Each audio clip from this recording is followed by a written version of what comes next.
एडुनम पक्षरु डाक्तरी छात्र छात्री पूर्व प्रस्थान उत्सव स्थानीय एक होटेल रे अनुष्ठित होई जाइछि।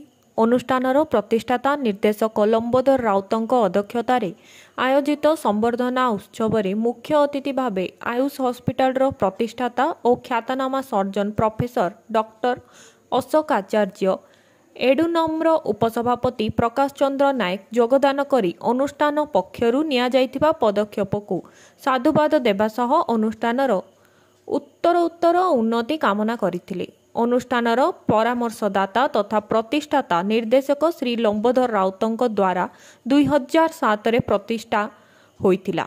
ଏହା ଏକ ପ୍ରାଥମିକ ଶିକ୍ଷା ପରାମର୍ଶଦାତା ସଂଗଠନ ଯାହାକି ଛାତ୍ରଛାତ୍ରୀ ମାନଙ୍କର ବଜେଟ୍ ଏବଂ ଆଶା ଅନୁଯାୟୀ ବିଦେଶରେ ଡାକ୍ତରୀ ଅଧ୍ୟୟନ ତଥା ବିଦେଶରେ ଅଧ୍ୟୟନ କରିବାକୁ ସାହାଯ୍ୟ ଏବଂ ମାର୍ଗଦର୍ଶନ ଯୋଗାଇଥାଏ।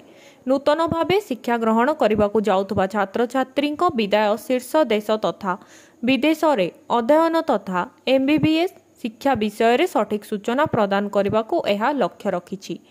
ଏଡୁନମ୍ ଛାତ୍ରମାନଙ୍କୁ Russia, Bangladesh, Nepal, Poland, Georgia, Uzbekistan, Kazakhstan, Mauritius ଏବଂ ଜର୍ମାନୀ ପରି ବିଦେଶରେ MBBS ପାଇଁ ସେମାନଙ୍କର ସଠିକ ବିଶ୍ୱବିଦ୍ୟାଳୟ ବାଛିବାରେ ସାହାଯ୍ୟ କରେ ଏବଂ Australia, Singapore, Germany, Dubai, Malaysia, France, America, UK, Canada ଇତ୍ୟାଦି 2500ରୁ ଅଧିକ ଛାତ୍ରଛାତ୍ରୀ ପୂର୍ବରୁ ଏଡୁନମ୍ ମାଧ୍ୟମରେ शीर्ष मेडिकल विश्वविद्यालय MBBS पाठ्यक्रम आडमिशन हो सारी। एहार मुख्य कार्यालय नुआ दिल्ली थिबा बेले भुवनेश्वर रे शाखा कार्यालय अछि।